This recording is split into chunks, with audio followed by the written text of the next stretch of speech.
Speaking of transfers, though, we're going to come to some more of your comments a little bit later in the show. Thank you very much for all the super chats. I really do appreciate it. Sam, this statement was made today, and it comes out and says, if Van Dijk and Salah sign extensions, no mention of Trent, by the way, less business will need to be conducted this summer. It feels like FSG are briefing and preparing Liverpool fans for, if we keep the 2 stars, we're not really going to spend this summer. I've seen a lot of Liverpool fans panic and get frustrated who have simply said, yes, we've won the league. Yes, it's still going to be a good squad next year. But if you barely invest this summer because you re-sign these 2 on new deals, how damning will that be for your title defense?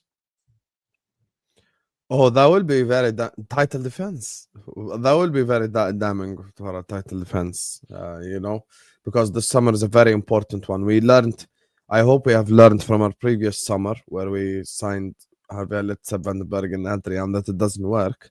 That you do need to refresh the squad, that you do need to spend, that you do need to, try your best to stay at the top.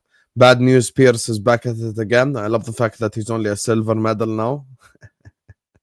Hold that. I can't stand that guy. Me and him have had run-ins on Twitter and stuff, like actual fights, and I was completely right, he was completely wrong, as per usual. But always listen, when it comes to my club, I know exactly how we operate. There is a rebuild that Tom Little posted on Twitter, and I think that's a lot closer to reality than people might think. When you look at names like Ekitike, Kamara, Hato, Kerkez, that's more likely what we do. I know people keep talking about Isak. It's a possibility, but it's a very small possibility because I understand what we're operating on. I don't see a world in which we genuinely sign Isak like that, because it's a lot of money considering what our budget will probably be. And when it comes to Salah and Van Dijk staying, they have no excuses because it's a contract extension. It's a contract extension, and whatever you're going to replace Mo and Van Dijk with will cost significantly more than just giving them wages for the next 2 years. Their wage bill, both of them put together, is not going to be worth looking into the market to try find a player. So for me, look, this football club will never have sustained success at the top until Fenway Sports Group are no longer the owners. And it will genuinely never, ever, ever, ever change. They couldn't give a shit, to be honest with you. I don't even think John W. Henry cares if we win the league or not. He doesn't.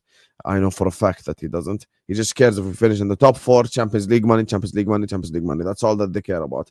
And they are the worst owners in the league, and I do stick by that. They're absolutely horrendous owners. And I would literally I'd rather have Todd Bowley over them, Iqbali. I'd rather have a lot of people. Yeah, this is the rebuild. People cussed out Tom Little and stuff, right? And I love cussing out Tom Little. You are right, you can cuss him out.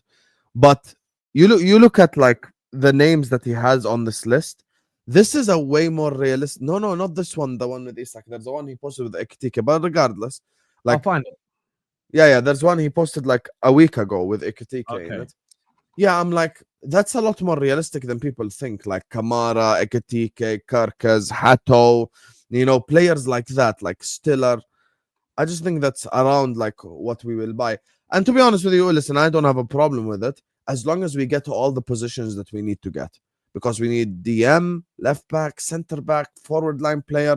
I feel bad for Salah having to play with Diaz and Nunez and Jota and God. So yeah, I genuinely can't wait for the summer because we need to do a lot of work. But I do think we have left ourselves way too much work to do, which is why not investing last summer is stupid, to be honest with you. So we need to just we just spread around the investment a little bit, Yeah, this is the one. This is way more realistic than people think, by the way.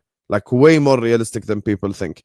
Names like Hato, Bade, Alexandro, Joao Mario, not the old one, by the way, not the Inter one, the young one, players Bacetic, players like Kamara, Ekitike. I think this is not that far off reality, to be honest with you. I'm actually being dead serious because people are going Isak. So let's say our transfer budget in the summer is 150 million. Okay, let's say it's 150 million. I'll give you a hypothetical world in which Isak will go for 100 million. I'm giving like best case scenario, 100 million they sell him. So we've only got 50 million to work with for like the next 3-4 positions, and I just don't see it happening. Just don't see it happening. Yeah, I mean, even when you look at the players on there, what do you think about that, Mo? I mean, that's what Tom Little's put out.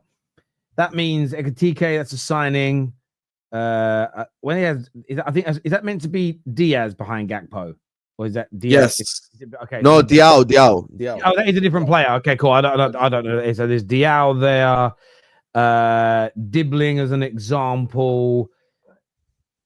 Camera midfield wise, you've got Hato coming in, maybe 4 or 5 signings. Mo, do you see that level, that much money, that amount of signings being made by Liverpool if they keep Van Dijk and Salah? I'm not, to be honest with you, I actually look at this team and I think, yes, Salah need to keep Van Dijk and Salah. Yeah, the Liverpool need to keep Van Dijk and Salah and everything. But come on, you have to move on at some point in terms of like the rebuild, though. You have to move on at some point. Like life is not going to keep going on Salah and Van Dijk. Keep Salah, keep Van Dijk, but you have to get big names as well. I don't think Gakpo is good enough for Liverpool Football Club, by the way. The reason why Gakpo looks okay now is because Salah is scoring goals.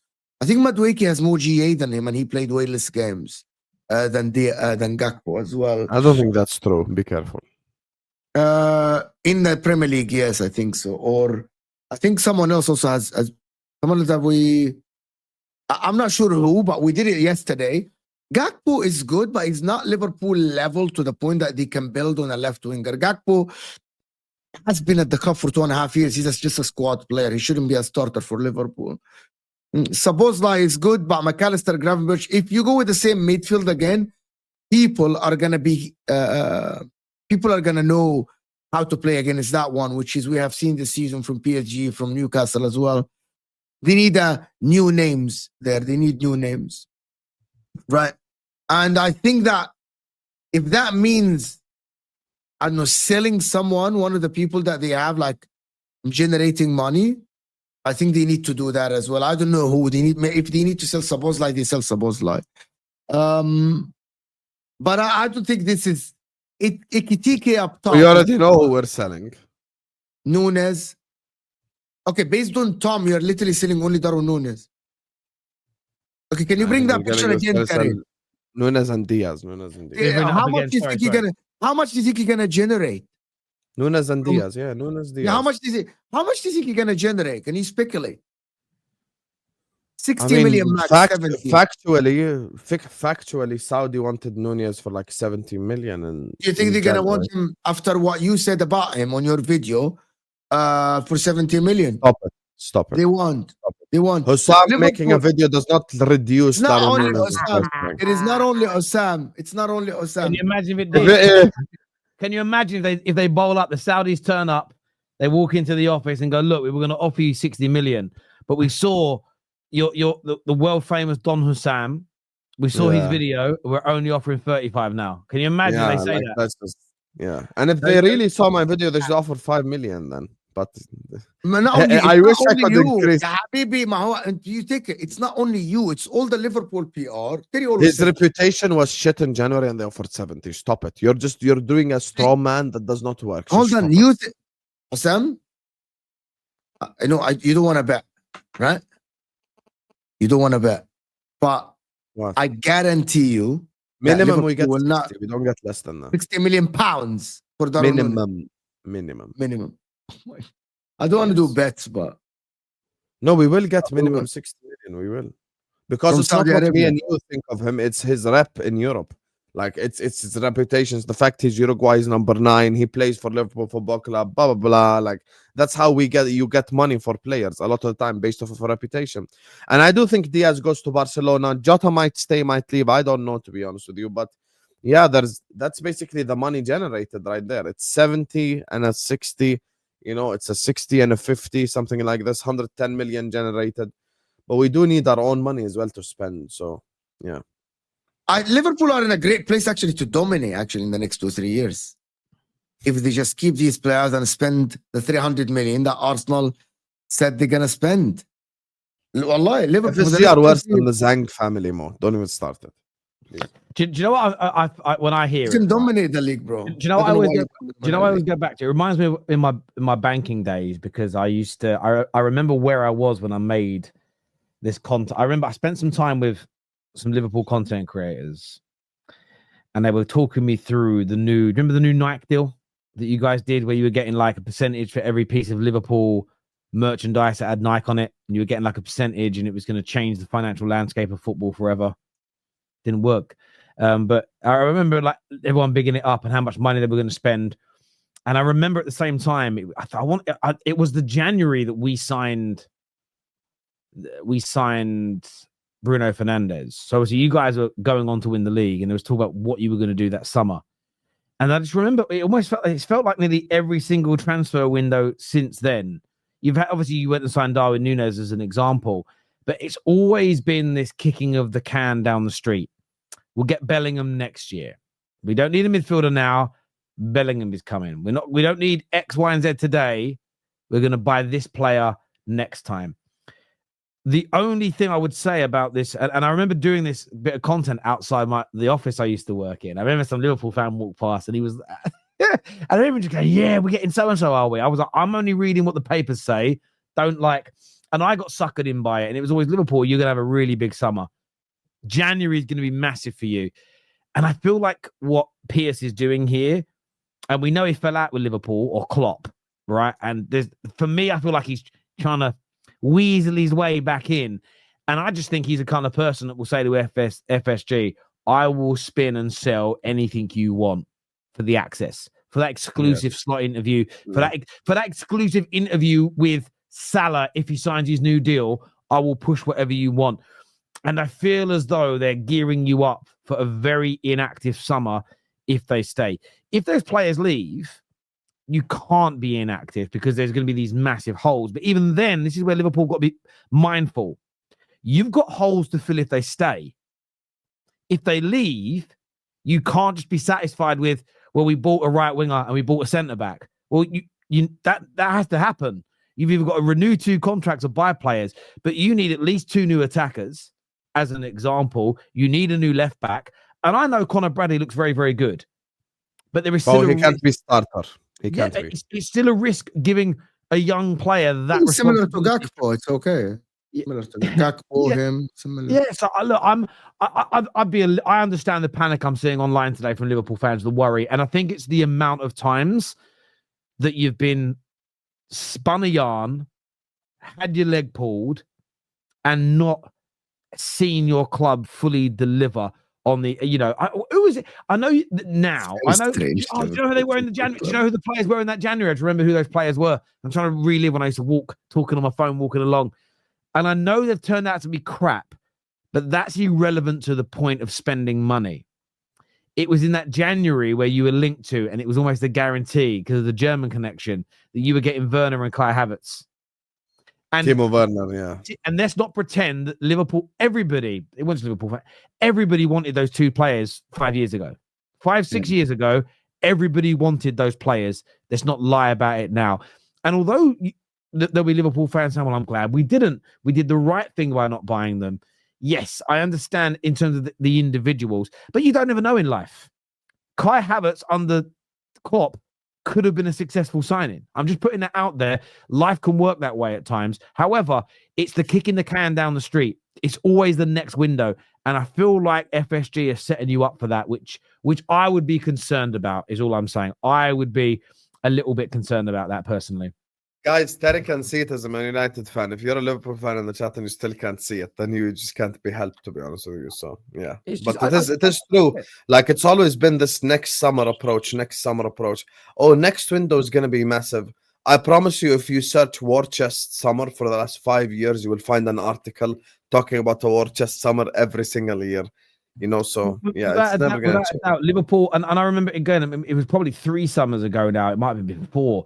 I remember making content about Liverpool, and it was this arrogance of, we haven't bought a midfielder, but it's because next summer we're getting Bellingham. We're going to get Bellingham. And Yeah. by the January, he'd pretty much agreed to go to buy Real Madrid. And it was like, well, now what? Now you've basically wasted 2 summers of not investing for a player that went to Real Madrid. And that's actually, I think, what stopped you winning more trophies. You reinvesting in your midfield last summer, but that investment should have started 2 years prior. And I just think that's something you've really got to push for at Liverpool. When you're champions, the most important thing to do is invest well that following summer. If you invest well each year that you become champions, there's a much bigger chance and probability of retaining your title. They really, yeah, but that's why even like with the Tom thing, like, you know, out of the players that he brought in, which are all realistic Liverpool signings, you know, 30 million, 40 million, Jonathan David on a free from Lille type thing, you know, that's to be honest more like what we would more likely do. People come here and tell me, you know, Isak, yeah, it would be great, but that's literally like the price of our whole transfer budget. So I don't know how we're supposed to get that done right there. So I look at us and, you know, as long as we get the business done that we need to, I don't care if they're young or old, because we do have an old experienced core around who are all winners, so they can get the kids to you know, lead the leadership that they need, you know, to be in that level. I hear that, but you even look at this with City, right? City became champions in 2021. That summer, they signed Julian Alvarez. They got him in the January. They brought in Jack Grealish to the football club. So they went out and they still spent 140 million that season. The following year, right? They went and bought Erling Haaland. They bought Akanji. I'm talking that Syria. They got Ortega in goal. They got Phillips, hasn't worked out, but they went and got Phillips as an example. But adding Haaland to that team, it's like that extra layer. And then you look at then last summer, they went and added Guardiola, Nunes, Doku, Kovacic. Obviously went on to win that league title. And then you look at the summer just gone, they only bring in Savinho, and then some players have aged out. And it's just, you've got to, if you keep going big, you know, once you've got a team that's winning, and every year just let's add in, because this is the thing, if you'd have invested year in, year out, I think you'd have won more, which would mean you might have more prize money. Yeah. Then this summer you could just go, there's your new contract, Mo, and boom, Isak, you're ours, and then you're laughing. So you've just got to keep spending, and it's the nature of football.